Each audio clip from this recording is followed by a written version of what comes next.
All right, real quick. That's probably he looked mad fugazi in this picture. Probably not a good picture to use of him.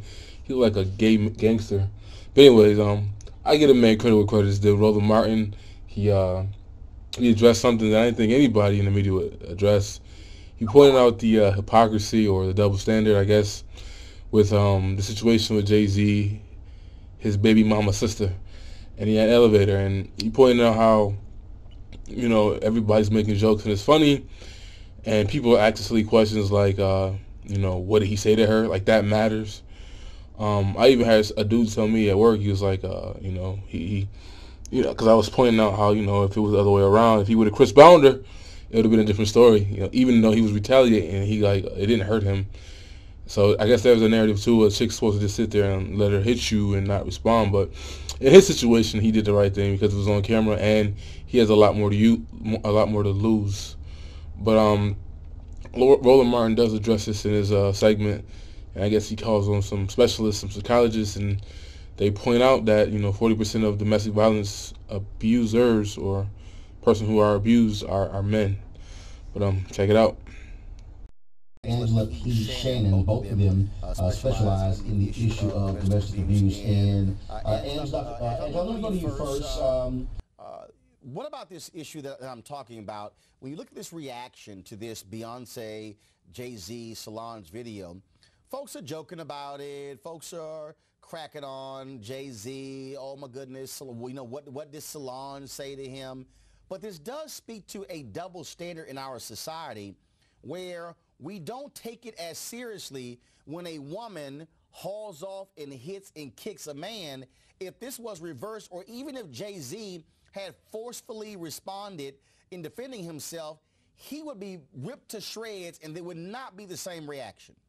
That's correct. And our societal views on domestic violence in general kind of perpetuate the response that we've been seeing over the past day, when in actuality there's a Department of Justice study that was done in 2000 which actually says that 7.4% of men actually experience physical assaults and violence at the hands of their partners, regardless of whether it's a heterosexual or a same-sex relationship.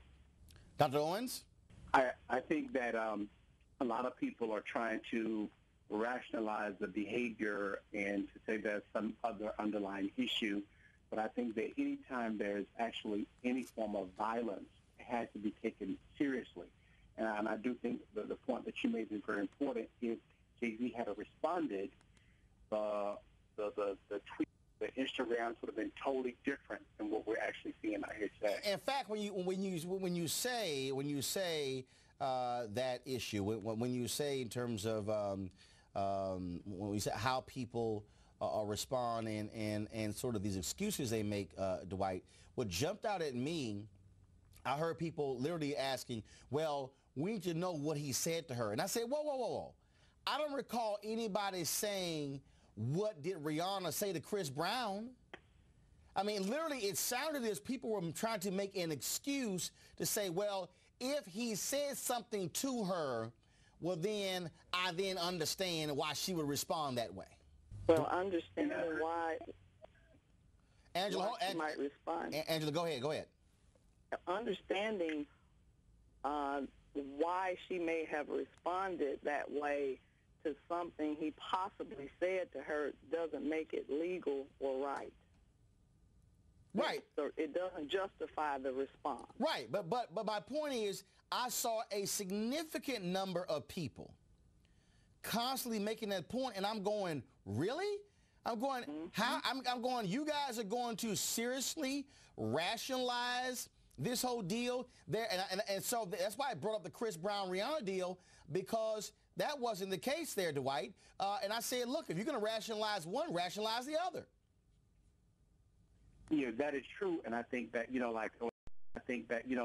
when just looking over some of the data, it's like 40% of males are actually victims of abuse, and one second, you said 40%? Mm-hmm. 40% of the victims of domestic violence are actually men. Wow, I'm sure that's surprising them to folks. Hold tight 1 second. I gotta. Sure, that's surprising them to folks. Hold tight 1 second. I got to go to a break right now. Folks, give me a call, 877-373-9766, 877-373-9766. What do you make about the double standard that exists? Do we ignore the violence against men by women? Do we not take that seriously?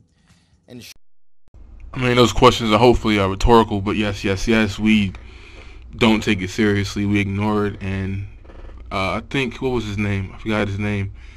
The British dude do the cartoons. He made a great video where he pointed out how even on television, if something happens to a female, like there's speculation, there's conversation, even if it's art, like it's just a TV show or movie, you know. But if a guy gets hit by a female, it's funny and we laugh about it, you know. It's just jokes.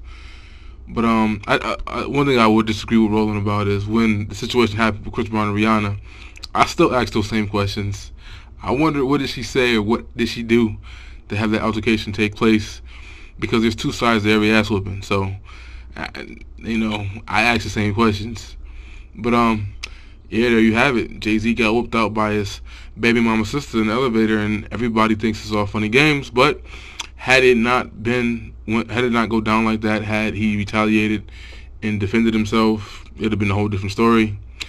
It is what it is. And I guess I give props to Roland, even though I don't agree with most of what he says.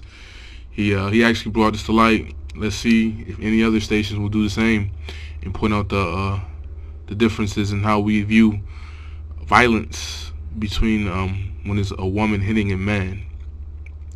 I got a video I was thinking about working on in the future. Well, I already got it done in my head, but it's basically titled, Am I Desensitized to Domestic Violence Against Women? Gotta think about if I'm going to upload it or not, but I have that to do in the future. Alright.